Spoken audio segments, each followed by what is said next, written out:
Morning po. May naiwan pa pala akong Jeddar's Trindahan na product dito. Yan po. Sugar-free chocolate baking cubes. Yan. I think nung na-receive ko po to, iniisip ko for baking po siya. Pero when I check, no, it's with monk fruit. So, ibig sabihin, pwede po itong kainin. Pwede po itong papakin. Yan. Kaya naisip ko na po siyang i-review ngayon. Ang nutrition facts po nito, ang total net carbohydrates po niya is 0.28 grams. Ayan. Ayan. Sugar po, 0. So, ibig sabihin, wala pong inad na table sugar dito. Monk fruit nga po, yung ginamit na sweetener. Titingin po ako ng ilang piraso and then we'll see kung pag-agalawin po niya yung blood sugar ko.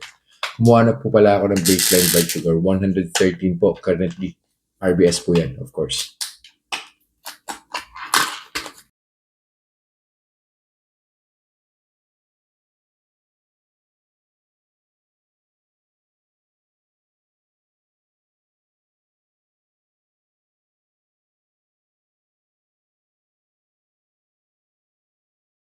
Conclusion na po, dun sa chocolate na kinain ko an hour and 15 minutes ago, no? Hindi ko na po tinuloy yung monitoring. Pababa na naman po yung blood sugar ko eh. So, nag-start po yung blood sugar ko, 113. First hour, 104 yung ibinaba po niya. Well, hindi po ibig sabihin na ito na nakakapagpababa po ng blood sugar yung chocolate na kinain ko, no? Talagang pababa na po yung blood sugar ko. Hindi na lang po siya nakapag-add or hindi na lang po niya pinagalaw yung blood sugar. Tapos, nag-antay pa po ako. After 15 minutes, nag-101 na po siya.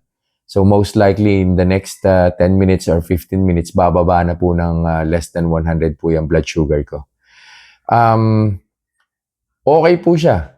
Wala pong problema. Kung gagamitin niyo po sa baking, pwede rin po kayong gumawa ng chocolates na merong nuts. Putunawin nyo lang po itong chocolate po na to, no? Lagyan nyo po ng konting butter, tapos pag nilagay nyo po sa mold, lalagyan po ng nuts, ayos na ayos po yan. Ang caution ko nga lang po rito, no, every time na magta-try po kayo na something sweet, it can trigger your cravings eh. So, hindi po matitigil yung cravings po ninyo. Ingat lang po tayo sa mga ganitong pagkain. Yun lang po for this review. I'll see you guys in the next vlog. Bye-bye.